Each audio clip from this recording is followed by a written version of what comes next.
નમસ્કાર. ધોરણ 10 વિષય સંસ્કૃતની અંદર મિત્રો આપણે વર્તમાનકાળ પરસ્મયપદીના પ્રત્યયો જોયા હતા. વર્તમાનકાળ આત્મનેપદીના પ્રત્યયો જોયા હતા. એના પછી આજ્ઞાર્થ, જેને સંસ્કૃતમાં લોટ લકાર કહેવાય, તે પરસ્મયપદીના પ્રત્યયો અને આજ્ઞાર્થ આત્મનેપદીના પ્રત્યયો જોયા હતા. હવે એના પછી જે પરીક્ષાની અંદર જે પૂછાય છે એવા વિદ્યાર્થ, જેને સંસ્કૃતમાં કહેવાય લિંગ લકાર, એના પ્રત્યયોની આજે ચર્ચા કરીશું. તો તમે જોઈ શકો છો સ્ક્રીન પર કે કેટલાક વાક્યો આપવામાં આવેલા છે. શું કહે છે વાક્યો વાંચીએ તો આપણને ખ્યાલ આવે કે પહેલું વાક્ય છે કે પ્રાતઃ મંત્રાન પઠેત, એટલે કે સવારે મંત્રોનો પાઠ કરવો જોઈએ, એવું એનો ગુજરાતી અર્થ આપેલો છે. શું કહે છે જુઓ, કે સવારે મંત્રોનો પાઠ કરવો જોઈએ. એનું સંસ્કૃત શું થાય છે? સવારે એટલે પ્રાતઃ. પછી કહે છે મંત્રાન, બહુવચન આપ્યું છે.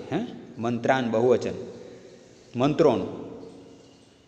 અને શું કહે છે? પઠેત, એટલે કે પાઠ કરવો જોઈએ.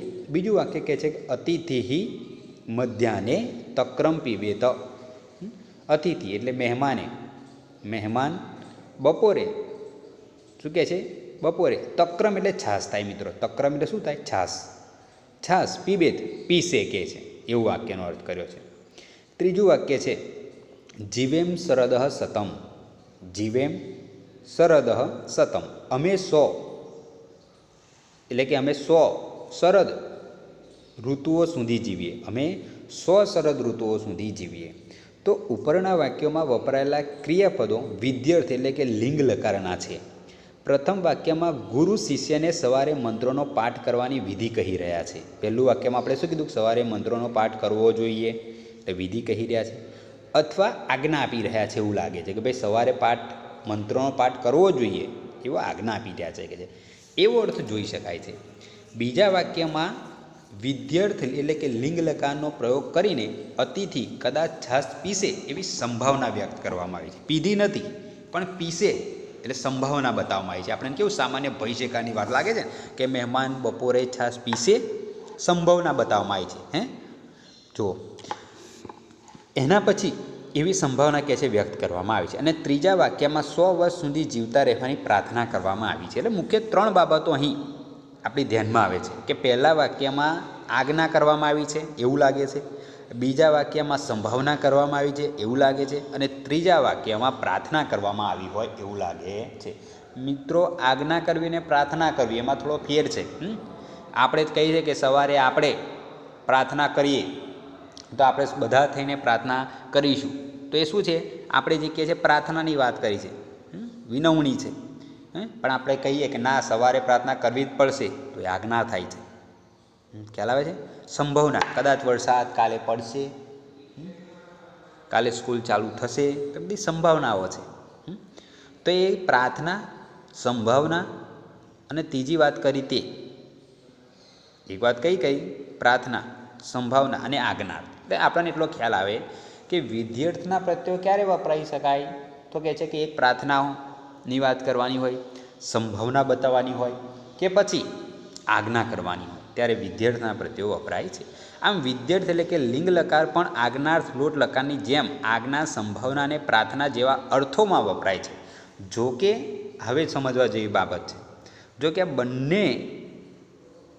કે આ રીતે બંને લકારના આજ્ઞા વગેરે અર્થ સરખા છે. પણ આશીર્વાદના સંદર્ભમાં એક વાત ખાસ યાદ રાખવા જેવી છે, તે એ છે એ રીતે કે લિંગ લકારમાં આશીર્વાદનો અર્થ કહેવા માટેના રૂપો આજ્ઞા વગેરેના અર્થને કહેવા માટે વપરાતા રૂપો કરતાં જરા જુદા હોય છે. શું કીધું?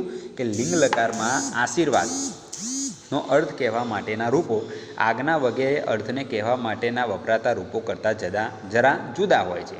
રૂપફેરના આ ભેદને સ્પષ્ટ રૂપે દર્શાવવાના ઈરાદે આજ્ઞા, પ્રાર્થના, સંભાવના જેવા અર્થને કહેવા માટેની રૂપાવલીને વિધિલિંગ લકાર અને આશીર્વાદનો અર્થ કહેવા માટેની રૂપાવલીને આશીલિંગ એટલે કે આશીલિંગ લકાર તરીકે ઓળખવામાં આવે છે. આમ વિધિલિંગ લકાર અને આશીલિંગ લકાર એમ 2 પ્રકારના રૂપો હોય છે.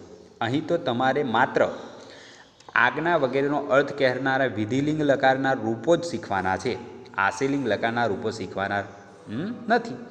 અહીં પ્રથમ પરસ્મય પદ અને પછી આત્મને પદના નિયત ધાતુના વિધિલિંગના લકારના પ્રત્યયો આપણે હવે જોઈએ. હવે મુખ્ય આપણે પ્રત્યયો એટલે આપણને ખબર પડે છે કે વિધેયના રૂપો કઈ વપરાય, તો કે 3 રીતે વપરાય. સામાન્ય આપણે સમજ મેળવીએ તો કયામાં, તો કે એક સંભાવના બતાવતા હોય, બીજું શું કીધું કે જેમાં પ્રાર્થના કરવામાં આવે, ત્રીજું શું કીધું તો કે જેની અંદર આજ્ઞાર્થ આપવામાં આવે છે. હવે આજ્ઞાર્થ તરીકે વપરાતો હોય તો આજ્ઞાના પ્રત્યયો તો આપેલા છે, નહીં તો વપરાય છે.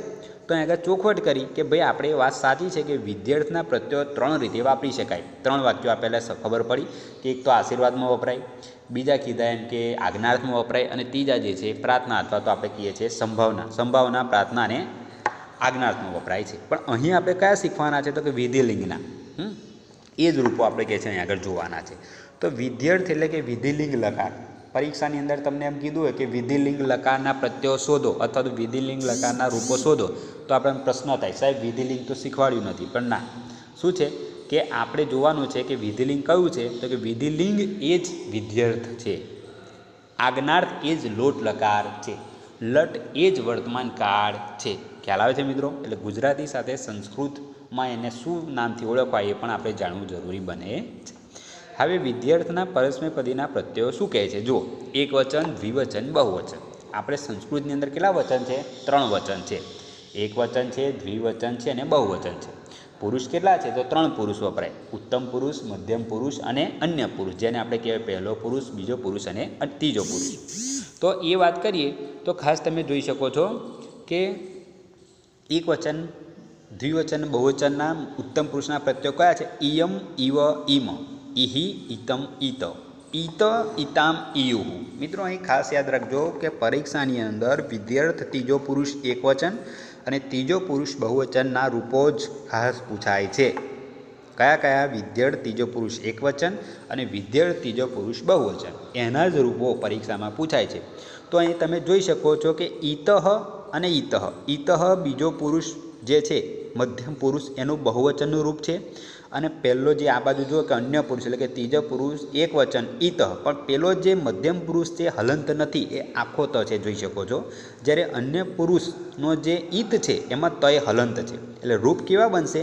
તમને 2 રૂપ આપેલા હોય, એક પઠેત આપેલું હોય અને બીજું પઠેત પણ એ હલંત આપેલું હોય. તો ત્રીજો પુરુષ એક વચનનું રૂપ કયું થશે? તો કે પઠેત જે હલંત આપેલું છે તે થશે. ખ્યાલ આવે છે? અને પઠે યુહુ એવું પૂછેલું હોય તો ત્રીજો પુરુષ બહુવચન એવું રૂપ થશે. આપણે માત્ર ને માત્ર અત્યારે કયા રૂપો જોઈએ છે? પરસ્મયપદીના, આત્મની પદીના પછી આપણે જોઈએ છે. તો હવે આપણે એના શું કરીએ? તો આ પ્રત્યયોના આધારે કેટલીક ધાતુનો ઉપયોગ કરી અને પછી એના રૂપો કેવી રીતે બની શકે છે એ આપણે શીખીશું. તો આપણે પ્રત્યયો એકવાર તૈયાર હોવા જોઈએ. દરેકને આ પ્રત્યયો યાદ કરવાના છે. ફરતી એકવાર બોલીએ.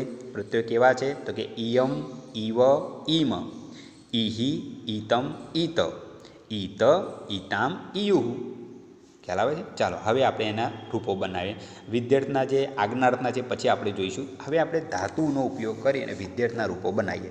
જેમ કે આપણી પાસે પહેલા ગણની ધાતુ, પહેલાં પણ કીધું હતું આપણે 10મા ધોરણની અંદર માત્ર ને માત્ર 4 ધાતુ ભણવાની આવે છે. પહેલા ગણની, ચોથા ગણની, છઠ્ઠા ગણની અને 10મા ગણની. પહેલા ગણનો જે ધાતુ છે એનો વિકરણ પ્રત્યય કયો છે? અ છે. ચોથા ગણનો કયો છે? તો કે ય છે. છઠ્ઠા ગણનો કયો છે? તો કે અ છે. અને 10મા ગણનો વિકરણ પ્રત્યય કયો છે? તો કે ઐ છે.